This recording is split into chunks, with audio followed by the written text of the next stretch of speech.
My daughter-in-law demonstratively slid a chair toward me, and when I sat down it broke. "Your place is on the floor, old woman," she hissed. The guests burst out laughing, until the bride's mother leaned toward me and said, "Subscribe to the channel and share your stories in the comments, and now let's get started." The sound of wood splitting under my weight still rings in my ears. A sharp, dry crack, sudden and merciless, tearing through the stillness of the chapel like thunder.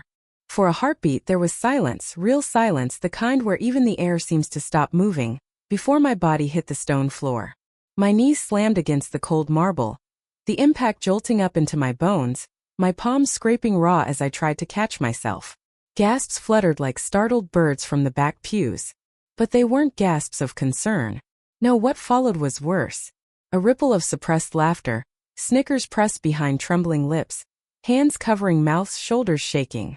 That laughter swelled, contagious, until it filled the small Methodist chapel, drowning out even the faint organ notes that hung in the air. I forced myself to lift my head. And that's when I saw her, my daughter-in-law, Kayla Blair, standing with her hand still pressed against the chair she had oh so graciously slid toward me a moment before. Her eyes gleamed with a satisfaction she didn't bother to hide, and the corners of her lips twisted into a smirk that cut deeper than the fall itself. She leaned forward, close enough so only I could hear her whisper, though she wanted the cruelty to echo inside me forever. "Your place is on the ground, old lady." The words dripped into my ear like acid. I tried to steady my breath. I could already feel my knee swelling, a warm trickle of blood slipping down my shin, soaking into the fabric of my stockings. My palms stung, little crescents of pain where skin had split open. But none of that compared to the humiliation of standing there, the widow of the man lying in the casket just feet away, reduced to a spectacle. From the pew directly beside me, Kayla's mother leaned in, her voice coated in saccharine venom, the kind of voice women use when they want to pretend they're offering kindness. "If you had a shred of dignity, you wouldn't have shown up in that dress." Her perfume was thick, suffocating, a cheap floral cloud that clung to her polyester blouse. I straightened my back, ignoring the throb in my knee, and let my gaze sweep over the crowd. Not one person offered me a hand. Not one person stood to defend me. And then came the whispers. "Poor thing," murmured Aunt Ruth to her sister, just loud enough to carry. "She can't even afford shoes." The words rolled through the chapel, passed from ear to ear like poisoned wine. People nodded, pity painted across their faces, their eyes dropping to my feet. My shoes. My $4,800 Italian leather pumps. Shoes so discreetly elegant they had been mistaken for nothing at all. Shoes that, to this crowd, looked no different than something picked from a clearance bin at a roadside flea market. I looked down at them myself. For a moment I almost saw what they saw, plain black, understated, without the glitter or rhinestones Kayla always wore. My daughter-in-law loved everything loud, flashy, gaudy. She equated shine with worth. To her I was invisible, and I let them believe it. I pushed myself upright, using the broken remains of the chair for balance, my palms smeared with blood and dust.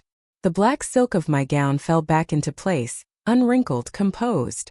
To the crowd it was nothing more than a plain dress, something off the rack at a department store, chosen without taste. They could not have guessed that it had been custom-made for me by a designer in New York. They did not know that it had cost $25,000, flown in days before Edward's death. But what did it matter?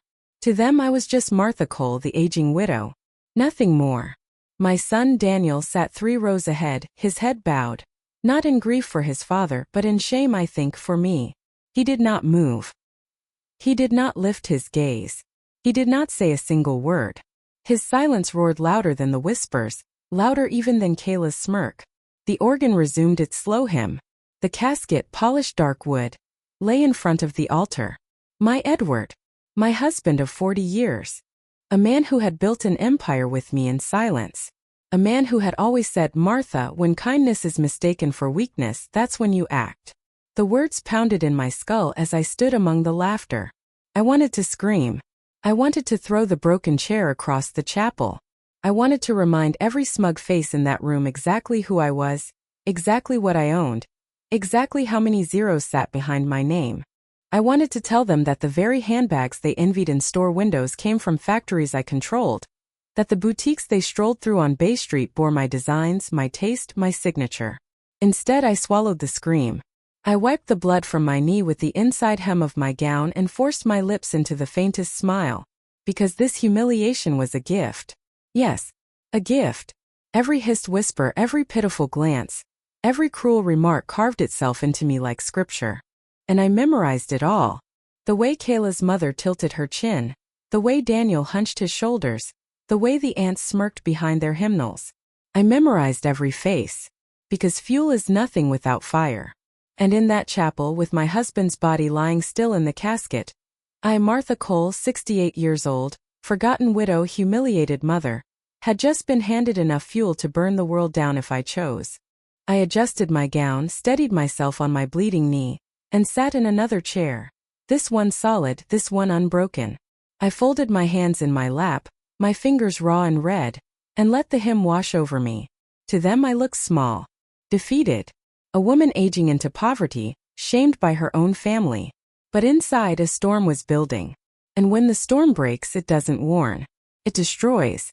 Edward's casket was heavy with silence as 6 men carried it down the narrow aisle, the brass handles gleaming under the dim chapel lights. The hymn faltered, voices trembling, as the weight of death passed between us. I stood in place, my palms still raw from the fall, my knee stiffening with every heartbeat. And then, like the venomous hiss of a snake in tall grass, Kayla's voice rang out.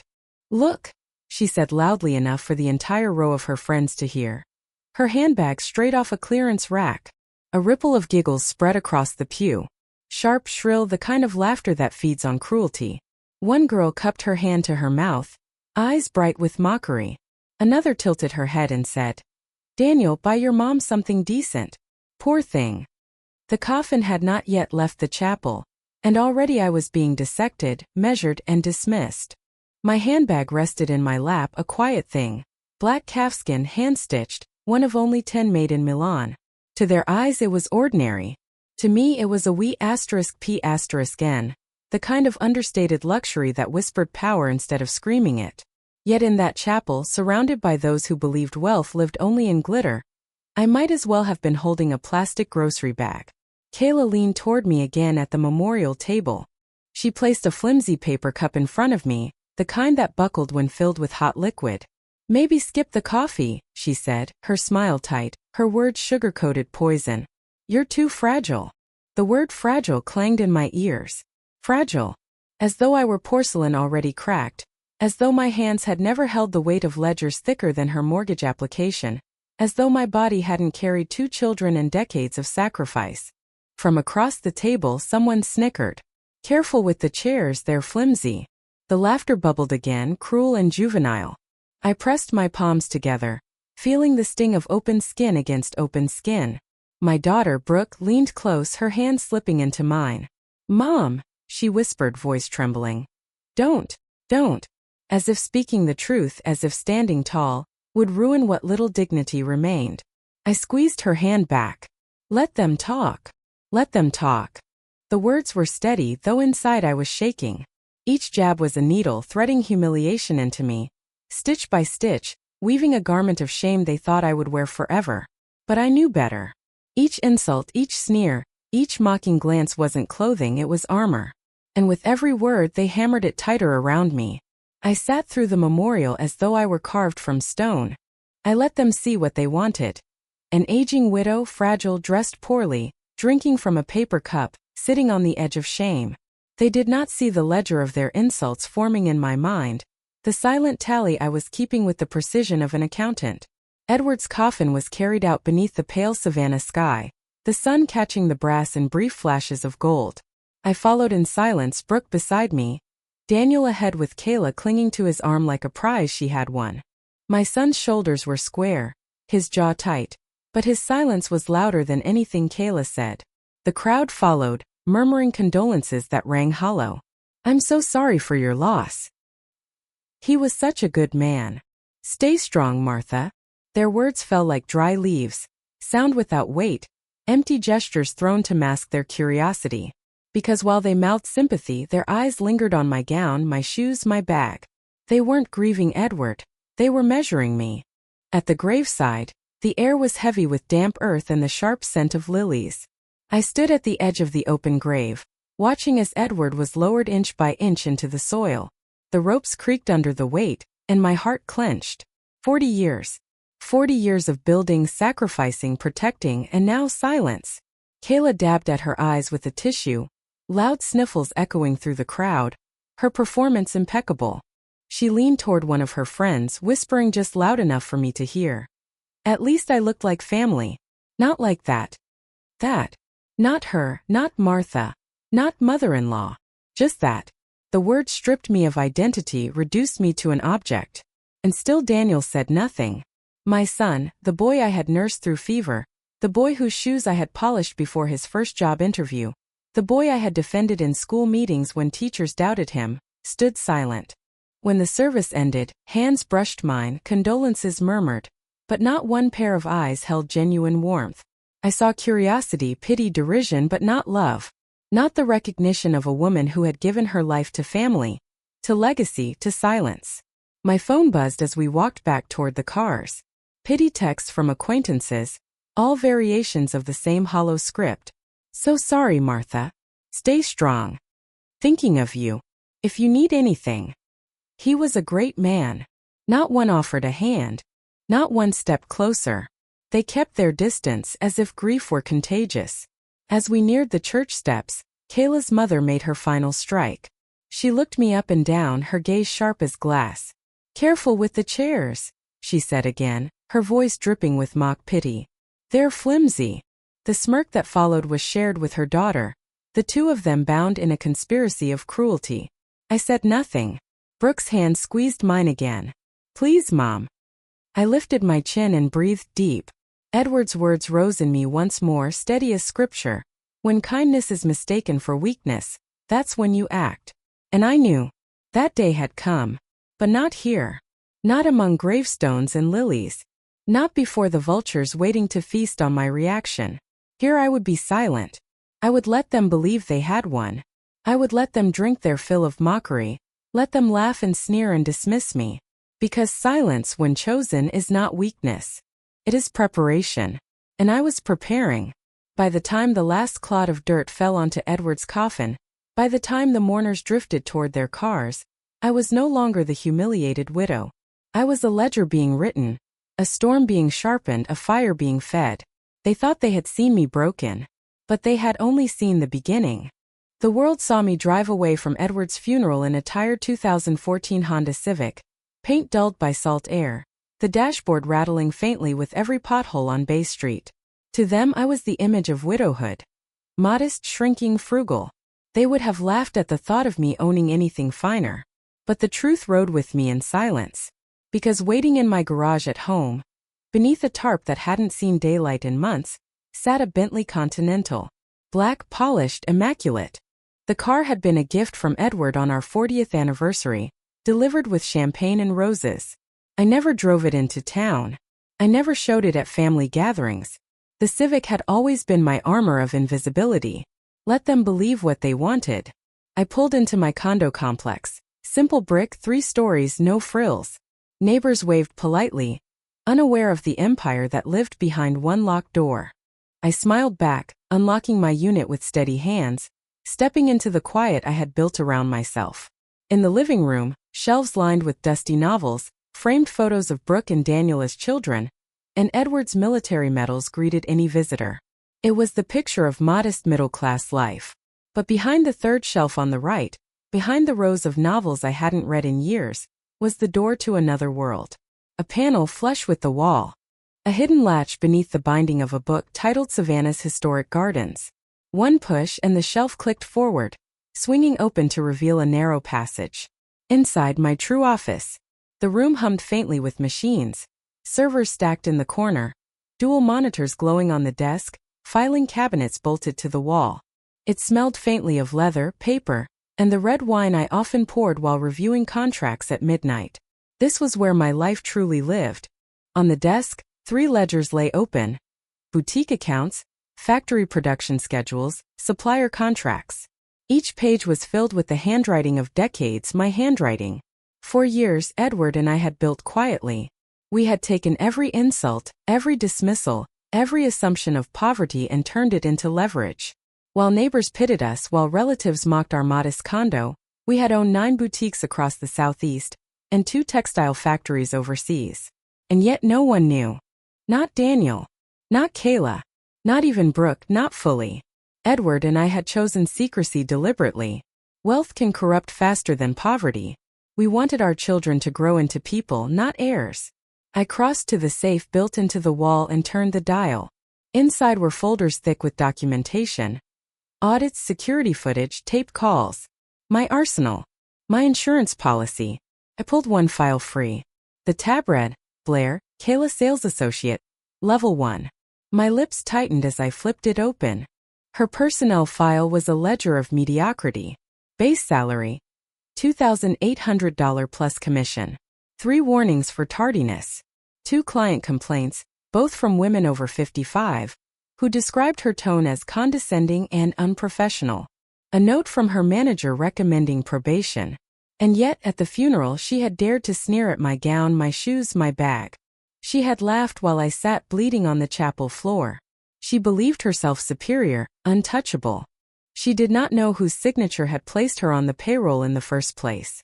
I poured myself a glass of Barolo 2010, Edward's favorite vintage, aged long enough to taste of both fruit and ash.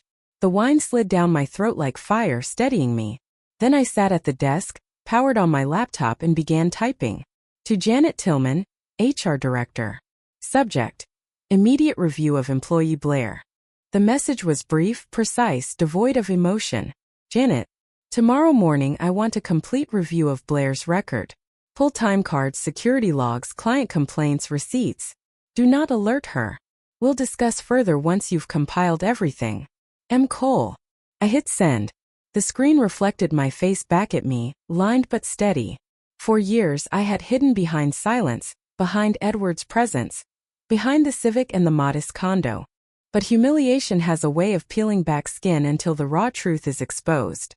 I leaned back in my chair, sipping the wine, and let my eyes drift over the office walls. Photographs lined them, Edward and me in Milan, overseeing fabric shipments in Hong Kong, signing contracts in Atlanta. Always behind the curtain, always silent, always underestimated. I remembered Edward's voice, deep and unyielding. When kindness is mistaken for weakness, that's when you act. My hands curled into fists. The funeral had been the final mistake. They thought I was nothing. They thought I was fragile. They thought my place was on the ground. They had no idea they had just woken the storm. The morning after Edward's funeral, my phone rang before sunrise. The number on the screen made my stomach twist. Daniel. My only son. The boy whose silence at the chapel had cut deeper than any of Kayla's words. I answered on the second ring, voice steady. Yes, Daniel. He cleared his throat, his tone smug and falsely cheerful, the voice of a man rehearsing lines fed to him by someone else. Mom, Kayla was saying, maybe we could help you with your wardrobe a little. We could chip in $200 so you have something nicer for special occasions. $200. I closed my eyes. $200, offered like alms to a beggar. $200 from a son who had never asked where the money for his tuition came from, who had never wondered how his rent had always been magically covered, who had never asked why his pantry was stocked when paychecks ran dry. Thank you, son, I said softly, keeping my voice even. I'll manage with Dad's pension. Silence stretched at the other end. He was waiting for gratitude, for me to gush over their generosity. Instead, I gave him a pause, the kind of pause that grows thorns. Well, all right then, he muttered, and the line went dead. I sat in the quiet for a long moment, fingers pressed against the phone, rage simmering beneath the calm. Edward's pension. That was the picture they wanted everyone to see. Poor Martha, fragile Martha, living off scraps of her dead husband's savings.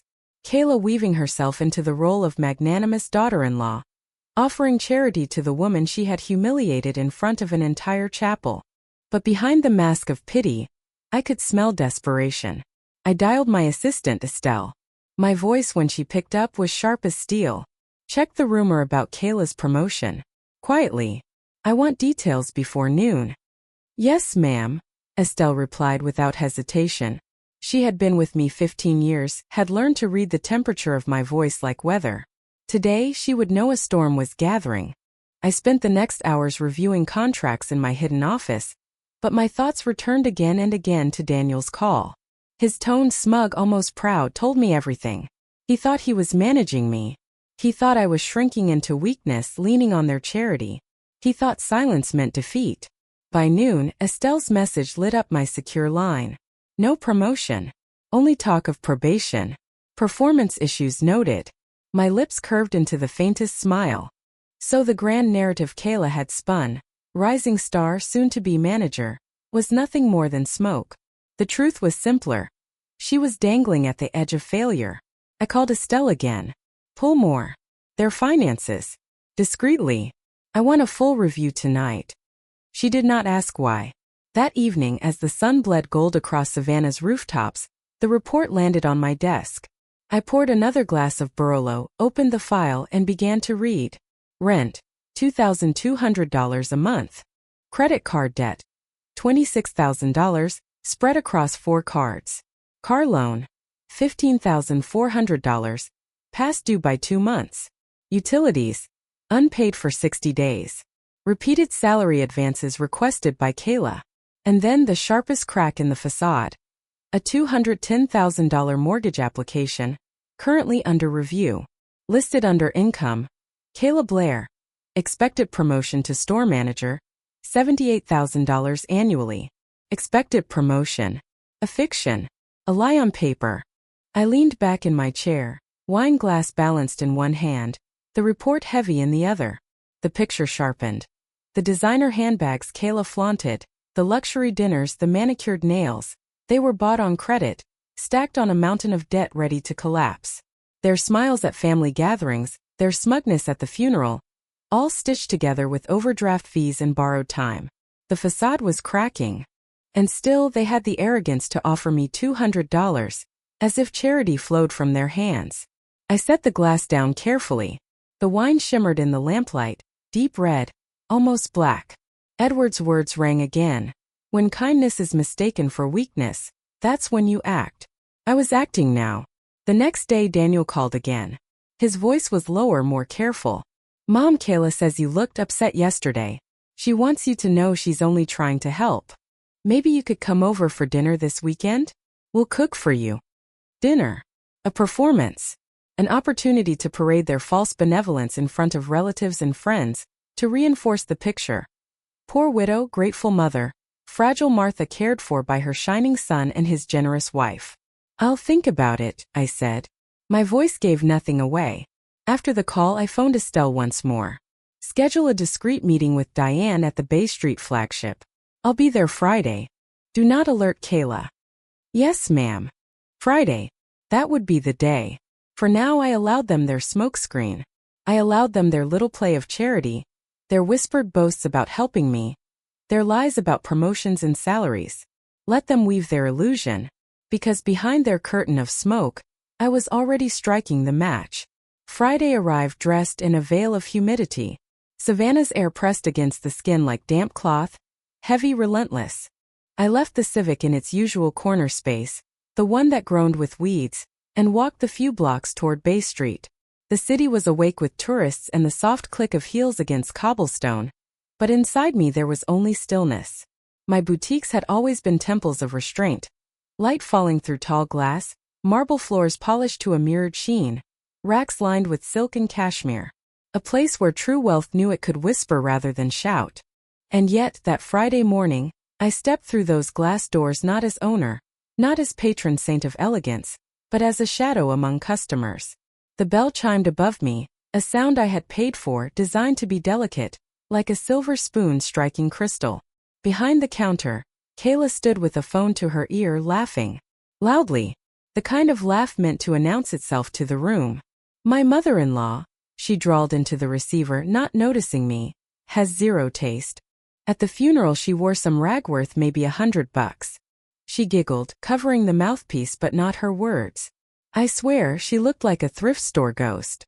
I froze in the aisle, watching her reflection in a polished display. Even in ridicule she was small.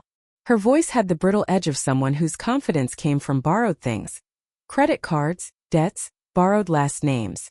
An older woman stood near the scarves display, tentative, holding a bolt of silk between her fingers. Kayla waved her off with a flick of manicured nails. Clearance racks over there, she said, dismissive, before turning her back. The woman set the scarf down gently, like an apology, and drifted toward the exit. I felt a cold fury pulse through me. A single customer dismissed. A single sale lost. In my world, disrespect was rot. And rot spreads fast if you don't cut it out. I approached the counter slowly. Kayla ended her call, tossing the phone onto the glass surface as though she owned it. Her eyes skimmed me once, then again, appraising my plain black slacks, my neutral blouse, the discreet bag slung over my arm. "Can I help you?" she asked, voice lined with boredom. "I'd like to see the silk scarves," I replied. She smirked faintly, tilting her head as though she'd just been handed the punchline to a bad joke. "Budget?" Her nails tapped against the counter, impatient. "500, I answered evenly. Kayla's brows **tee up. Then her mouth curved into open mockery. "With 500 you'll barely get earrings here." "But," she walked toward the discount rack at the back, heels clacking against marble. "Maybe I can find something for you." She tugged a scarf from the rail, a piece from last year's collection, already limp with too many hands on it. She held it up like a prize. "This is real quality. Perfect for your range." Her tone dripped condescension, each syllable pressed like a heel grinding into flesh. I took the scarf in my hands, feeling its weight. Cheap, yes, by our standards, marked down, outdated. She hadn't even folded it properly. "Pretty," I said softly, letting the word linger. At that moment, Diane appeared from the upstairs office. Diane, my longest-serving manager, a woman who knew the empire I commanded even when others did not. Her eyes flicked to me, then to Kayla, then back. She froze for a fraction of a second, recognition dawning. "Kayla," she said firmly, "Miss Cole is waiting upstairs." Kayla's smirk faltered. Her fingers tightened on the scarf. She glanced back at me, then at Diane, confusion knitting her brow. "Miss Cole?" she repeated, whisper thin, disbelief crackling in her tone. The scarf slipped from her hand, falling soundlessly to the floor. I looked at her then, not as mother-in-law, not as the humiliated widow, but as the woman who had built the ground she stood on. My silence was deliberate, my eyes steady, my body still. Because sometimes the sharpest blade is not words, but the revelation of truth. Kayla bent down to retrieve the scarf, her hands shaking. She smoothed it against her palm, her composure cracking like porcelain under heat. And I smiled, small, deliberate, the smile of a storm on the horizon. "Upstairs," Diane repeated. Kayla nodded, her face pale, and followed us toward the office where the walls would soon close in. I walked ahead, the click of my modest shoes echoing across the marble floor. Every sound a reminder. This was my ground, my empire, my rules. And she was about to learn exactly what happens when kindness is mistaken for weakness. The upstairs office of the Bay Street flagship was not meant for comfort. It was meant for clarity. Glass walls overlooked the floor below, light pouring in across polished desks and carefully arranged files. The air carried the faintest notes of cedar polish and leather. I had chosen this space deliberately years ago, to remind anyone who sat across from me that transparency was not a courtesy, but a requirement. I took my seat by the window. The city's hum drifted faintly through the glass, but inside silence pressed close. Diane stood to my left, Estelle to my right, a folder thick with papers in her hands. They knew their roles. They had been waiting for this. The door creaked open. Kayla stepped in, her posture stiff, her hands clutching the scarf she had tried to sell me downstairs. Her eyes darted from me to Diane, then to Estelle, confusion flickering into something that looked like fear. "Miss Cole?" she whispered again, as though the name itself cut her tongue. "Yes," I said evenly. My voice did not rise, did not falter. It filled the room with calm authority. "Sit." She hesitated, then lowered herself into the chair across from me. For once her smirk was gone. Estelle dropped the folder onto the desk with a decisive thud. Papers fanned out. Tardy logs, client complaints, **TS of her phone held aloft during work hours. Kayla's eyes widened as her own handwriting glared back at her. Signatures acknowledging warnings, Notes from managers, timestamps she could not deny. What is this? She stammered. I leaned forward, folding my hands. Your record. Her lips parted, but no sound came. I pressed a button on the small recorder in front of me. The speaker crackled. Then Kayla's voice filled the office. My mother-in-law's dress looked like it came from a bargain bin. The words hung heavy in the air. Her own cruelty we *p***nized against her. She turned pale, her hands fumbling for the scarf in her lap as if its silk could shield her. I didn't know you were. She began, but I cut her off. That's the problem, I said coldly. It's not about who I am. It's about how you treat people when you think they're nothing. Her gaze dropped to the floor. Her breath came fast, shallow.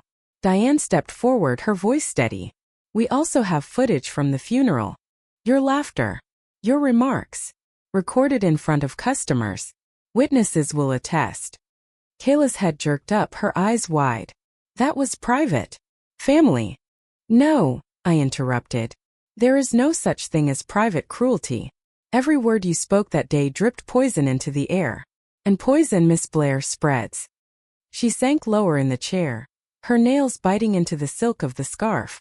Please, she whispered. We have a mortgage. Daniel, he doesn't know. We're drowning. There it was. The crack in the mask. The desperation beneath the arrogance. You had choices, I said. You chose mockery. You chose deceit. You chose to humiliate others to disguise your own failures. Estelle flipped another page, sliding it across the desk. A copy of the mortgage application. Kayla's signature stared back at her. Expected promotion. Store manager. Annual salary. $78,000. Her mouth opened, then closed. She shook her head violently. I was going to get it. I thought. You thought wrong, I said sharply. And you lied on a federal application. Fraud. Tears welled in her eyes. She pressed the scarf to her mouth to smother the sob. I didn't mean. You did, I said, voice steady as steel. You meant every word, every lie, every insult. Because you thought no one was watching. I leaned back, letting silence stretch. Her tears slid down her cheeks, staining the scarf she clung to like a child with a toy. Finally, she whispered, Please. Don't fire me. We'll lose the house. Daniel will. Daniel, I repeated, tasting the name like ash. Daniel stood silent while you laughed at me on the floor of a chapel. Daniel offered me $200 for a wardrobe while hiding $26,000 in credit card debt. Daniel has become a mirror of your arrogance. You have both chosen your path. Kayla sobbed harder, her mascara smudging, her voice cracking. Just one more chance. I can change. I let the words hang. Then I said, You already had many. Her shoulders shook, her body collapsing into the chair. For the first time she looked small, not in stature but in spirit. The performance was over. The actress stripped of her stage. I turned to Estelle. Prepare termination for cause. Discrimination, tardiness, falsified records, misuse of work hours. Yes, ma'am. Kayla's head snapped up. No. Please. She lurched forward, grabbing my hand across the desk. Her fingers were damp, desperate. I pulled back slowly, deliberately, as though shaking off a stain. Security will escort you, I said. You may collect your belongings. The office door opened. 2 associates stepped in, their faces impassive. Kayla rose, trembling, clutching the ruined scarf to her chest. Her eyes darted to Diane, to Estelle, then finally back to me. Please, she whispered one last time. Don't do this. But I had already done it. As she was led from the room, silence followed her footsteps. The echo of her heels faded down the stairs, replaced by the soft murmur of customers below. I turned to the staff still present. My voice was calm, but it carried the weight of command. Remember this, I said. Every customer deserves respect. No judgments on shoes, age, or bags. No laughter at grief. Anyone who disagrees does not belong here. The room was still. Then softly, a junior associate named Chloe spoke. Thank you, Miss Cole. I met her eyes. There was no mockery there, no arrogance, only sincerity. You showed professionalism today, I told her. Diane, raise her pay and assign her a mentor. Yes, ma'am, Diane replied. I looked back at the empty chair where Kayla had sat moments before. The silk scarf lay abandoned on the floor, crumpled, forgotten. Humiliation, I thought, is a double-edged sword. Wielded carelessly, it wounds the wielder most of all. And Kayla had just cut herself to pieces. The pen moved across the page with the same finality as a coffin lid sealing shut. My signature, sharp and deliberate, cut through the termination document. In black ink it read, "Termination for cause, discrimination, tardiness, falsified records, misuse of work hours." Each word a nail, each reason a truth. Kayla stood before me, trembling, mascara bleeding down her cheeks in black streaks that made her look like a broken doll. Her lips parted, stammering a final plea. "One more chance. Please. I'll do better, I swear." I didn't raise my voice. I didn't need to. Coldness can silence louder than fury. "You had many chances. You used every one to fail." She collapsed against the desk, her hands clawing at the papers as if tearing them could undo reality. "Daniel, he'll never forgive you. We'll lose the house. The mortgage." I looked at her evenly. "You forged your future the moment you chose cruelty over respect. Don't blame me for the cracks in your foundation." 2 members of security entered quietly, summoned by Estelle minutes before. Their presence filled the space with unyielding authority. "Escort her to her locker," I instructed. "Collect belongings. Escort out." Kayla's eyes darted wildly between them, then back to me, desperation clawing up her throat. "You can't do this." But already they were guiding her toward the door, her body rigid with panic, her cries muffled against the polished glass walls. I stood, watching from behind the pane as the descent played out below. Employees paused at their stations, their eyes drawn to the unfolding scene. Customers pretended to browse, but their ears strained to catch whispers. Kayla's voice carried, shrill and cracking, echoing up the marble staircase. "This isn't fair. She's lying. I was loyal." Her words spiraled through the boutique, but no one stepped forward to defend her. No allies. No friends. Only silence. At her locker she fumbled, her trembling fingers dropping trinkets and makeup onto the floor.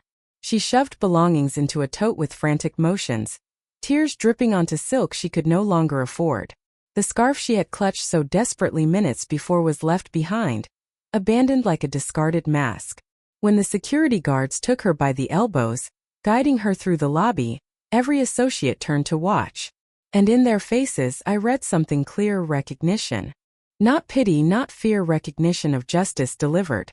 I descended the stairs slowly, each step measured. The boutique fell silent as I reached the floor. Staff stood in rows, customers frozen mid-brows, all eyes on me. "This is not a spectacle," I said firmly, my voice carrying across the marble. "This is a lesson." The air stilled. Even the hum of the city outside seemed to pause. Every customer who walks through these doors deserves respect. No judgments. No laughter at grief. No insults hidden in whispers. Age, shoes, handbags, none of it defines worth. Only service does. I let my gaze sweep across the staff, meeting each pair of eyes unblinking. If anyone disagrees, they do not belong here. For a long moment silence reigned. Then a young associate, Chloe, spoke softly but clearly. "Thank you, Miss Cole." Her words rippled through the room. Heads nodded, relief showing in faces that had long endured Kayla's arrogance. I turned to her, recognizing the quiet courage it took to speak aloud. "You showed professionalism today," I told her. "Diane, raise her pay. Assign her a mentor." "Yes, ma'am," Diane said immediately, her tone carrying pride. Kayla's voice still echoed faintly from the street outside as she was led away, shouting empty threats. "You'll regret this. I'll sue. I'll tell everyone what you really are." Her words rang hollow, desperation stretched thin over failure. I looked once more at the boutique floor. Polished marble reflecting racks of silk, the faint scent of perfume in the air, the hum of commerce resuming. My empire had been tested, mocked, spat on by one who never knew she worked inside it. Now order was restored. I returned upstairs, the termination papers still cooling with fresh ink. Diane closed the folder gently, her hand steady. "It's done," she said. "No," I corrected softly, my eyes on the city skyline beyond the glass. "It's only beg***n. Because I knew Kayla would run to Daniel. I knew she would paint me as a vengeful monster, a cruel matriarch orchestrating her downfall. And I knew Daniel, my son, my blood, would come. The storm had broken, but thunder was still rolling on the horizon. The evening came draped in silence, heavy as velvet. I had poured myself another glass of Burlo, the same vintage Edward favored on nights of strategy, but the bottle remained almost untouched. The house seemed to breathe with me, walls holding their breath, shadows lengthening with the slow creep of the setting sun. I was waiting, and he came. Daniel's knock wasn't gentle. It was the pounding of a man carrying anger in his fists, confusion in his chest. Before I even reached the door, I could hear the shuffle of his feet, the sharp exhale he always gave when he was trying to build courage. I opened it. There he stood, my son, my flesh, my disappointment. His face was drawn, his tie crooked, his eyes blush *T from arguments I hadn't heard but could already imagine. He pushed past me into the living room, shoulders stiff. "Kayla was fired," he said, not bothering with prelude. His voice cracked with exhaustion. "She says you orchestrated it. Out of spite." Spite. The word stung not because it was true but because it was small. They thought me small. A woman who would dismantle an empire for petty vengeance. I shut the door behind him and walked past without a word, leading him toward the one room he had never truly known, the office hidden behind the bookcase. "Come," I said. He frowned, confusion flashing across his face. "What is this?" I pulled the latch, swung the shelf open. The room revealed itself like a secret chamber in a storybook. Monitors glowing, ledgers stacked high, contracts lining the walls. The hum of the servers filled the silence. Daniel froze at the threshold, his body locked in disbelief. His mouth parted slightly, eyes darting from one cabinet to another. He stepped inside slowly, his hand brushing over the polished desk as though touching proof of something impossible. "Mom!" His voice was a whisper now, drained of its earlier anger. "All this is yours? 40 years with your father," I said simply. "We built it quietly. We hid it deliberately. We wanted you and Brooke to grow with values, not with wealth you hadn't earned." He turned to me, eyes wide. "You," he swallowed hard. "You own the boutiques? And the factories? And the contracts that paid your tuition, your rent, your safety. Every dollar you touched without question passed through these hands first." Silence fell heavy between us. Finally, I reached for the thick folder waiting on the desk. I opened it and spread the contents before him like cards in a game he had already lost. Client complaints with Kayla's name etched in black. Screensh *TS of her phone during work hours. Audits showing her repeated tardiness. Security footage of her dismissing customers, rolling her eyes, smirking at older women. Daniel stared, his jaw tightening, his hands trembling as he flipped each page. His breathing grew shallow, uneven. And then, because cruelty always leaves its trail, I pressed play on the video file Estelle had prepared. The recording from the funeral. The broken chair. Kayla's laughter. Kayla's mother's whisper. "If you had a shred of dignity." And Daniel himself, captured in silence, eyes cast down while I bled on the stone floor. The room seemed to collapse around us. Daniel covered his face with both hands, his shoulders shaking. Not with tears yet, but with the weight of realization. "Why didn't I?" His voice broke. "Why didn't I defend you?" I studied him. My son. My boy who had once stood up to bullies in the schoolyard, but had shrunk into silence when his wife spat on his mother. "Because you thought loud arrogance was strength," I said quietly. "You mistook cruelty for power. And in that moment you chose her voice over your own principles." His hands dropped. His eyes met mine, wet and red. "I didn't know." "You didn't want to know," I corrected. "You saw what you wanted. A wife who dazzled, a life built on shine. You ignored the rot underneath." He staggered back, bumping against the filing cabinet. "She said you hated her. That you were trying to ruin us." I walked to him, slow, deliberate, and placed a single paper in his hand, the mortgage application. Kayla's forged salary. The lie that would have buried them both in debt. His fingers trembled as he read it. His lips moved soundlessly. Then the paper fell from his hand like ash. "She lied to me." "Yes," I said, my voice cold. "And you let her. Because it was easier to believe her lies than to face my truth." He turned away, pressing his palms into the desk, his back shaking. The boy who had once clung to my skirt when thunder frightened him now stood broken before me. Thunder of his own making rattling his bones. "I don't know what to do," he whispered. "You work," I replied. "You learn. You stop hiding behind smoke and lies. You stand on your own feet, without her illusions propping you up. And maybe then, one day you'll understand what real strength looks like." His shoulders slumped. He nodded once, faintly, as though the motion itself cost him everything. We stood in silence, the hum of the servers the only sound. Finally, he turned toward the door. His face pale but his eyes harder than I had ever seen them. "Mom," he said, voice low raw. "I'll make it right." As the door shut behind him, I sank into my chair, my hands gripping the arms until my knuckles whitened. 4 years, I had carried both son and daughter through storms of their own making. But now the storm belonged to Daniel alone. And I at last was free to watch if he would sink or swim. The morning after Daniel left, I didn't sleep. I sat at my desk as dawn crept pale through the blinds, fingers steepled, wine glass untouched from the night before. In the safe beside me, papers waited, contracts, deeds, wills. The future, written in black ink. Brooke arrived first. My daughter had always been the quieter one, the listener, the observer. She came without fanfare, without theatrics, simply knocked once and stepped in, her eyes soft with concern. "Mom," she whispered, reaching for my hand. "You look like you've been awake all night." I squeezed her fingers briefly, then pulled the stack of documents onto the desk between us. "There are things you need to see. Things your father and I kept hidden for decades."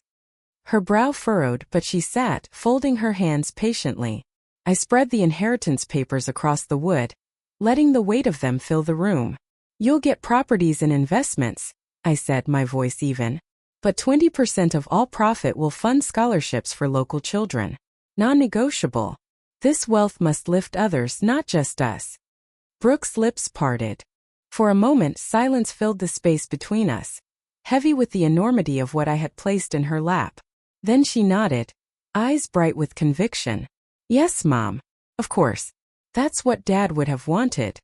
Relief tugged faintly at the corners of my mouth. Brooke had Edward's steadiness, his unshakable moral compass. But the door opened again, and the steadiness cracked. Daniel entered. His face was pale, his eyes hollow from the weight of truths uncovered the night before. He carried himself differently now, not with Kayla's arrogance propping him up, but with the heaviness of a man forced to stand alone. "Sit," I told him. He obeyed, lowering himself into the chair beside his sister. His hands gripped his knees, knuckles white. He looked at the papers on the desk, then at me. "What is this?" "The future," I said. "Yours if you earn it." I slid a separate stack toward him. "Deeds, contracts, valuations. The boutiques and factories. But they will not pass to you until you have worked 5 years on the sales floor. 1 store. No management.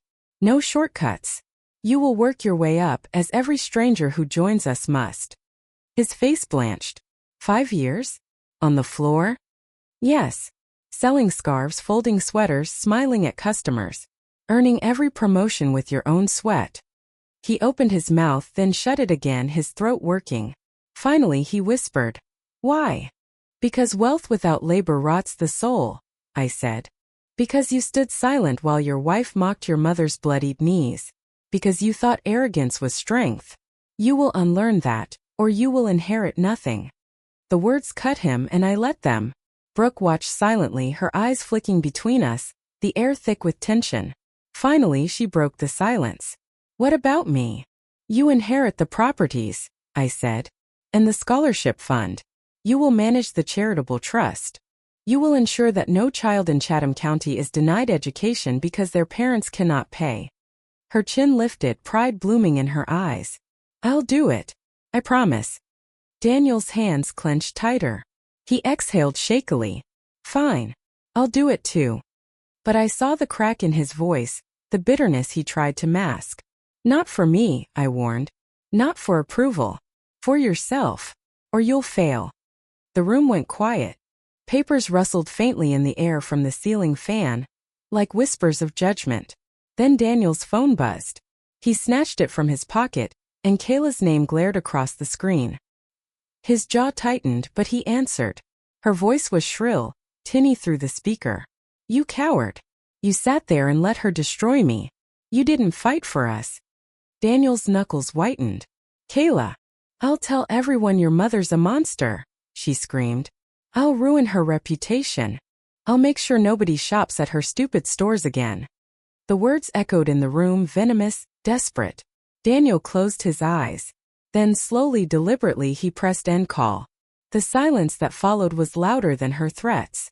He looked at me. For the first time his voice carried steel. Enough. And in that single word, I heard the faintest echo of Edward. Brooke reached across the table, placing her hand on his. Their eyes met, siblings caught in the same storm. I gathered the papers back into neat stacks, sliding them into the safe. The sound of the lock clicking shut echoed like final judgment. This is the condition of legacy, I said. Wealth is for lifting others, not humiliating them. Break that and you lose everything. The law will be on my side.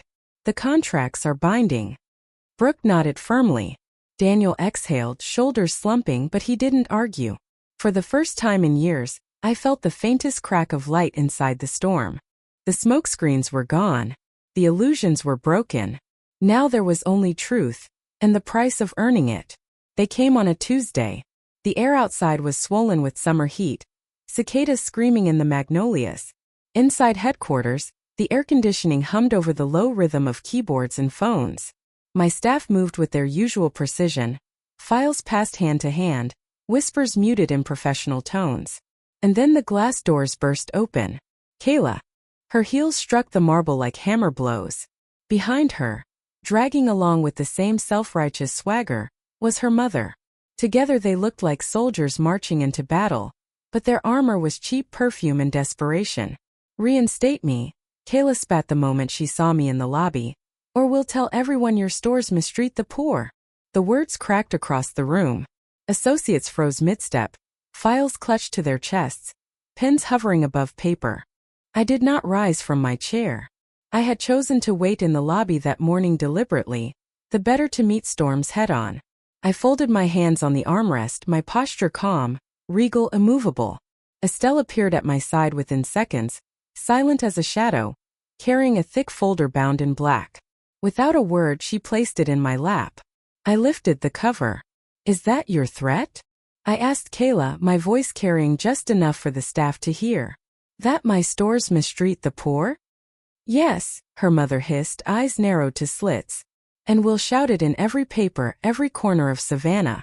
We'll burn your name down. I opened the folder. Inside, every piece of evidence. Complaints signed in ink. Time cards falsified. Screensh *TS of her gossip during work hours. Copies of the mortgage application with her invented salary. Security footage. Audio recordings. I slid the folder across the polished coffee table toward them. The papers fanned open like a deck of knives. This, I said coldly, is justice. And these are consequences. Kayla's face drained of color. She rifled through the pages, hands trembling, eyes darting wildly as though looking for escape routes between the lines. Her mother leaned over her shoulder, fury melting slowly into fear. This is private, Kayla cried, shoving the folder back toward me. You can't use this against me. I arched one brow. Everything in that folder is documented through corporate channels, client testimony, and recorded surveillance. All of it admissible. All of it undeniable. Her mother slammed her palm against the table. We'll sue you. This is harassment. This is abuse. Estelle's voice, calm as a surgeon's hand, cut through the tension. We encourage it. We have audio, video, witness statements.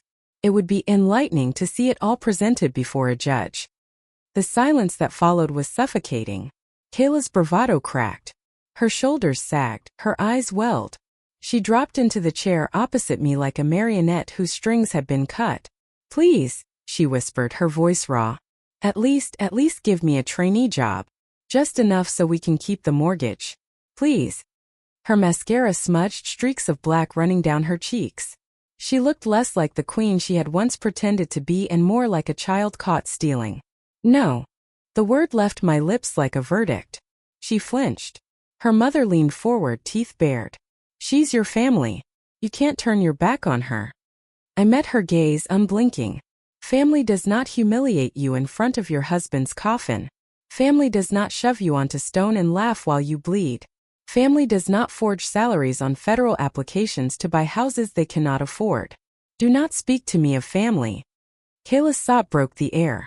She covered her face with her hands, shoulders shaking. For a moment, pity threatened to bloom in me, but I crushed it. Pity is weakness, and weakness had cost me enough. Her mother gathered her handbag with a violent snap, standing abruptly. Come, Kayla. These people aren't worth our breath. We'll find another way. Kayla rose unsteadily, wiping her ruined face with trembling fingers. Her eyes lingered on me, pleading broken, but I did not move. Estelle stood beside me, silent, a sentinel of judgment. Together they turned and stormed out, heels clattering against marble, perfume trailing behind like smoke after a fire. The glass doors slammed shut, and just like that the storm was gone. For the first time in weeks I felt light. Not happy, happiness is for the naive. But lighter, as if the weight pressing on my chest had shifted.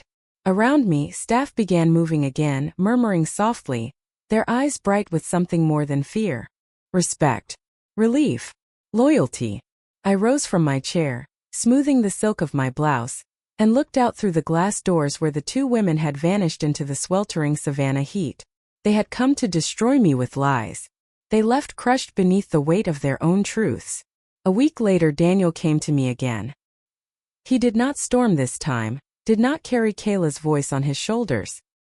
He entered quietly, his movements subdued, like a man walking through the ruins of his own house. He sat at the kitchen table without asking, staring at his hands. His wedding ring glinted faintly under the weak morning light. He twisted it once, twice, then slid it off. The sound of the band hitting the wooden table was soft, but to me it was the sound of finality. I filed for divorce, he said simply. There was no triumph in his tone, no bitterness. Only exhaustion.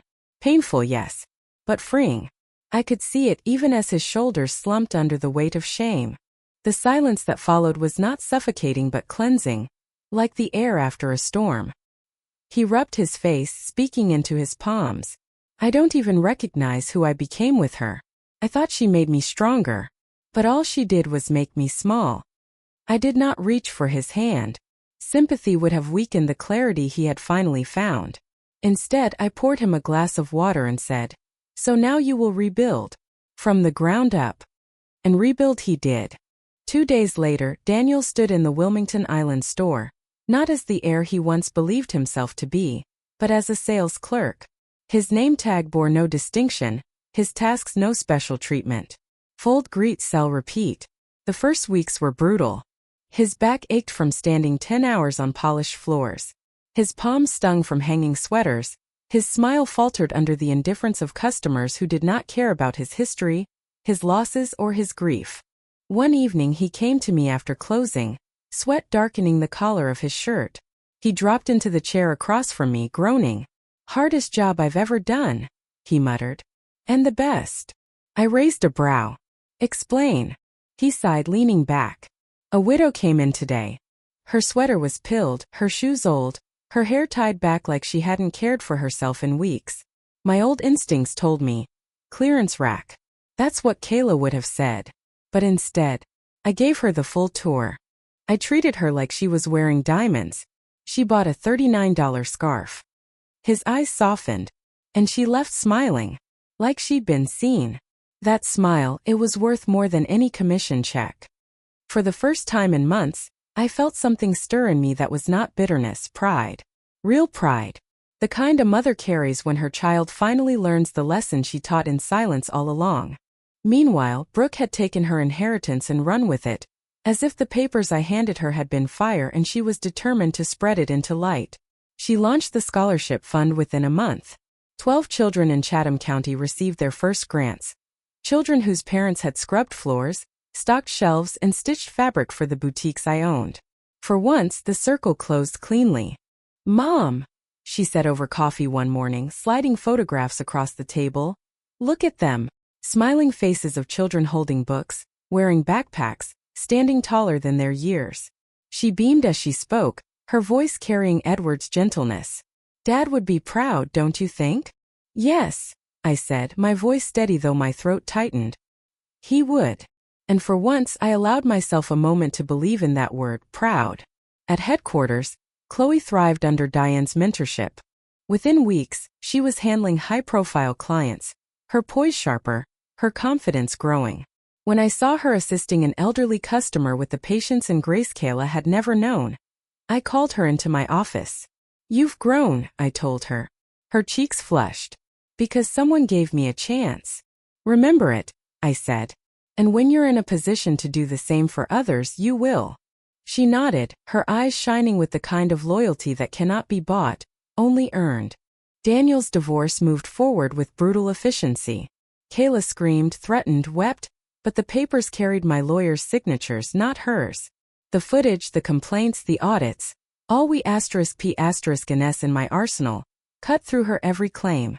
In the end, she left with nothing but debts and bitterness. At night, Daniel returned to my kitchen, his eyes tired but clearer. We shared meals in silence, the air no longer poisoned by Kayla's shrill tones. One evening, as we ate roasted chicken, he said softly, "Mom, I don't think I ever really knew you. Not until now." I set my fork down. That was by design.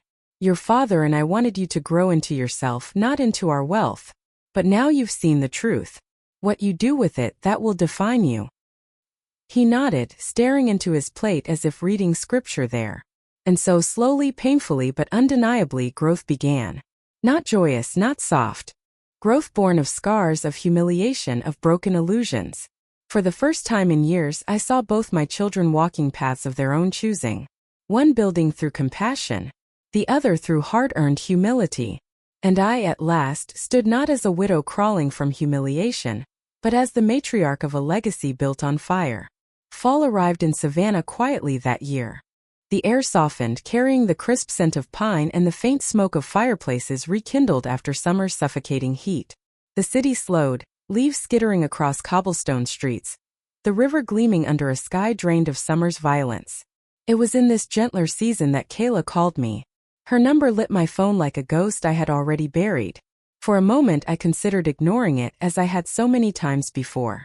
But curiosity, no justice, made me press accept. Her voice was thin, stripped of the venom that once coated every syllable. "Miss Cole, thank you. I'm working at a department store now. I realize how wrong I was. If you can, forgive me." Her words trembled. They carried no weight anymore. She was no longer a woman who believed she could humiliate me and rise higher for it. She was a cashier folding sweaters for minimum wage, living in the shadow of a house she could not keep, abandoned by the son who had chosen to grow without her. "Consider it done," I said simply. "Good luck." And then I ended the call. No venom, no rage, no lingering wounds. Forgiveness, yes, but forgiveness without restoration. The past was sealed. That evening I stood at my balcony with a glass of Barolo, watching the sun drop behind the river. The sky burned orange, then softened into violet, then surrendered to black. I whispered to Edward, as I often did now. We protected our values. Because that was what all of this had been about, not money, not revenge, but values. The funeral chair had been the spark. Kayla's smirk, her laughter, the humiliation, they had lit the fire. But what followed was not destruction. It was education. Daniel had become stronger, forged by the humility of real work, tempered by the collapse of illusion. I saw him now as a man, not perfect, not healed, but real. A man who could finally look his customers in the eye without arrogance, who could feel the weight of his own hands building something instead of taking it. Brooke had grown more generous. The scholarship fund flourished under her careful stewardship. Children who had once lived in shadows now carrying books, sitting at desks, standing taller. Her voice, once quiet, had become steady with conviction. The staff in my boutiques had found unity. Chloe, once a timid junior associate, now commanded respect on the floor, her poise undeniable, her voice confident.